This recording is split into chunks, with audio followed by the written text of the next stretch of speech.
Жалғастырайық, оның әлсіз тұсын табыңдар.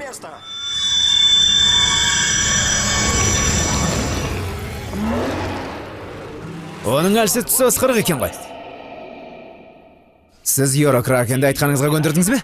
Мұның дыбысын естігенде Еурократының ашуы сап басылады. Айтқанға көнеді, неге екен білмейміз. Ысқырықтың болғаны қандай жақсы.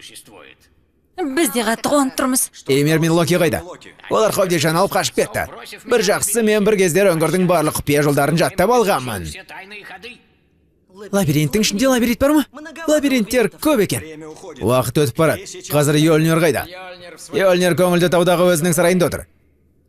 Мұны ешкімнен сұрамай-ақ өзің аңғарсаң да болар еді. Бізге дереу сол жаққа бару керек. Асыл тас сақшылары жартыжылдықтарды көңілді тауға жібермейді. Солай ма? Мұны Локимен қасындағы мұзға айтып көр. Көңілге айтатындай, қонатындай етіп айтып береміз. Біз сендерге шайқа сияқты тұрған жоқпыз, біз көмек қолын ұсынып жатырмыз. Хобдижаны айылып қалған соң, сендерге көмектен бас тартудың керек жоқ. Ашуланба, алдымен ойланып алсаңшы. Рахмет. Бірақ ұсынысыңды қабылдамайын. Біз ұсыныс тастап тұрған жоқпыз, ыңғайлы жол көрсетіп тұрмыз. Көмектескілерің келмесе өздерің біліңдер. Бірақ кедергі келтіруші болмаңдар.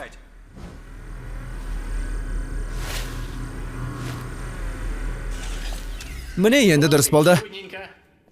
Кешіріңіздер, айыпқа бермаңыздар. Неге тоқтатпадың? Біздің бастаған ісімізді бауырларымыз аяқтайды.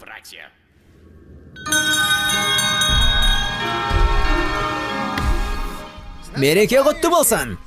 Мен меңгеруші Николаспын. Достарым мені жай ғана Ник деп атайды. Сіздерге қандай көмегім керек? Кішкентай балаларды жұбатуға ойыншықтар мен әшекейлер бар ма?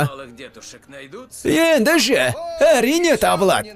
Рождество дүңгіршегінде әлемнің әр түпкірінен келген ойыншықтар бар. Мына біреуге қатты ұқсайтын сияқты. Кімге ұқсайтын белгілі ғой, Санта-Клаусқа ұқсайды. Жоқ. Ник, біз бұрын кездескен жоқпыз ба?